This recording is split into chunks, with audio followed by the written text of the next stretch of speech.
Good morning, everybody. As Myron said, my name is Rob Sims. I'm not a sales guy, so that's the first piece of good news for you. The second piece of good news is I have one slide, and it's behind me showing at the moment. So the idea behind this, whenever I do, third parties public speaking events, is I try and bring CIO customers along to that to give you guys in the audience some value back to the 30 minutes that you're giving us to hear the story. One of the biggest challenges I guess Box has as an organisation in Europe is brand awareness and kind of understanding exactly who Box are, what we do, outside of just simple enterprise file sync and sharing. So with that said, that's sort of what I do within Box. I also run our customer advisory board as well, just to kind of understand where the voice of the customer is in EMEA, and Antoine is a member of our customer advisory board. So that's kind of my role within Box, and I'm just going to hand it over to Antoine before we get the action going to give a little introduction of yourself and what you're doing at Eurostar. Thank you. Good morning. So I'm Antoine de Kervillers, and I'm the CIO at Eurostar. I guess you probably all know Eurostar and travel on it from time to time. We go through a big change period right now with our new trains coming, Wi-Fi on the trains, lots of difficulties and challenges with the migrants crisis in Calais. Well, I guess that's it. Actually, what's quite cool, my next CAB meeting, Customer Advisory Board meeting, is going to be on board the new Eurostar train. So it comes out at the end of November? It's a secret. It's a secret?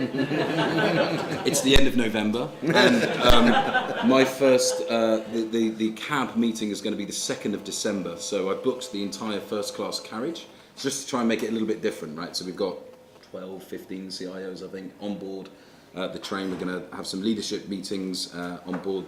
Hopefully the Wi-Fi will work. If it doesn't, I can blame this guy. Then lunch in Paris, bit of Christmas shopping, and back again in the afternoon. So that's the idea behind that. So thank you for hosting that one. Let's talk a little bit about IT and the role that it plays within Eurostar. Though obviously you've just mentioned that you're rolling out Wi-Fi on the new train services. What role does IT play to help you be a little bit more competitive within the sector? Well, we sell about 60% of our tickets direct, so that's a big impact of IT. Travel companies are all about IT, so every reservation is in an IT system. We could not handle them any other way. When you make a change, it's all in IT. So if the IT system goes down, there's no way we can dispatch our trains because we can't get the documentation ready for the trains to go.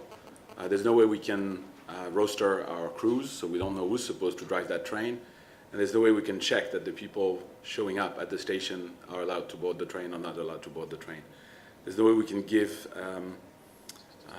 the Home Office the list of our passengers leaving with the UK exit check, and so on and so on and so on. So it's a critical system within Eurostar. And at the same time, our customers have been used to I'd say, very poor service, very long. Not so long ago, it would take weeks or months before you get compensation when the train was late or refund if the train was cancelled. And we're trying to cut that from months down to hours or even minutes after the train has been, the fact has been seen. And that's a big change, and that's your expectation. You don't expect months to get a refund, and we need to do that. Our mission is to create the most loved travel experience in Europe, and IT is a big part of that. Let's talk a little bit about what you're doing for the customer experience then with IT. So your app, you have an app for Eurostar? So we do a lot of things. We not starting on the next thing, but we've worked a lot on creating systems for our customers directly. It's the first time. It's interesting as a CIO. 10 years ago, you would never be in contact with the client. The client would not see anything you did as a CIO, anything your team produced.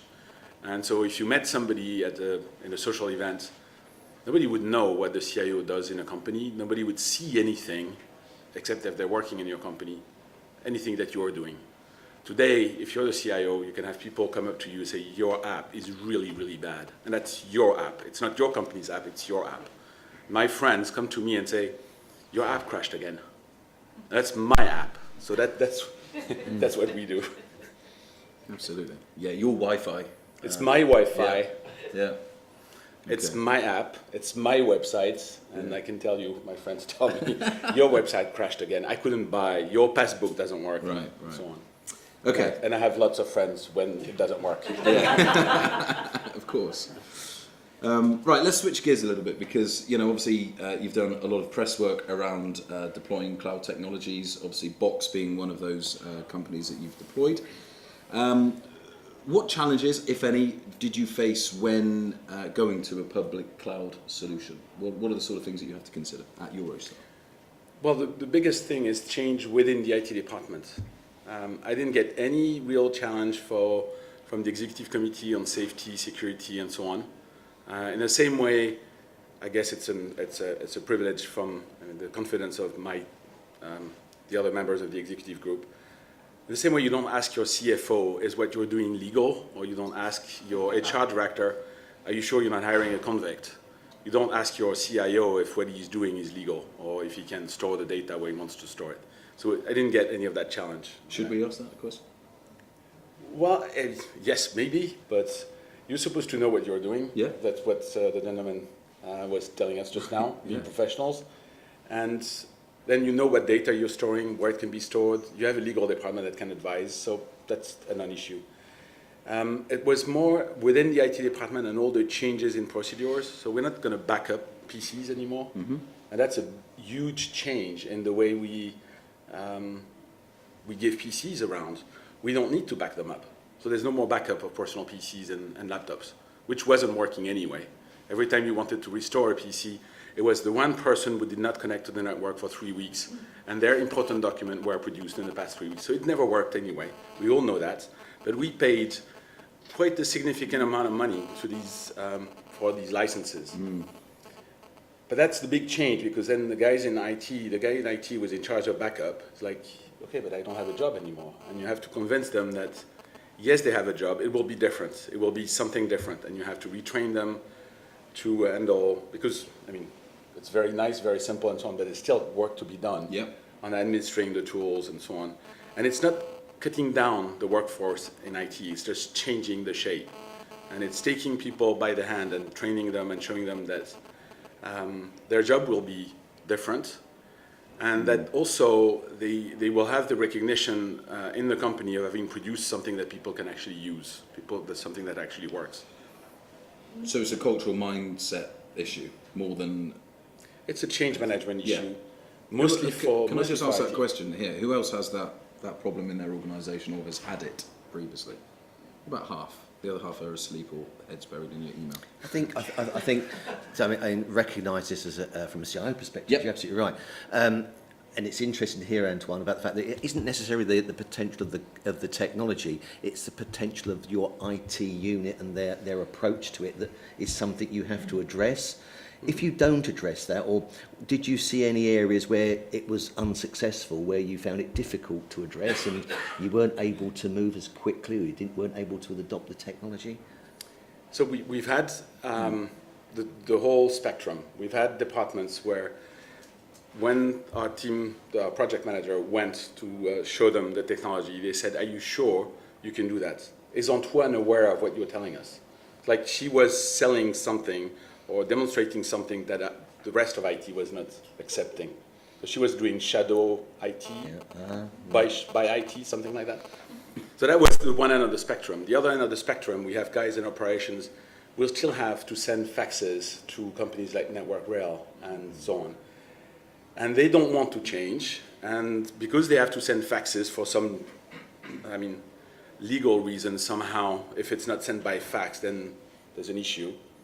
They have a good reason to hide behind to avoid the change. They say, no, we can't do that because we have to send the faxes. Yeah. We've always, well, it's not only that. Legally, we still have to send faxes, and you need to change the law, and we have better fights to pick. And we've chosen to pick better fights than, well, we need to have a fax machine, and so we have a fax machine. Have you ever used it? No, I know where it is Yeah. because the day we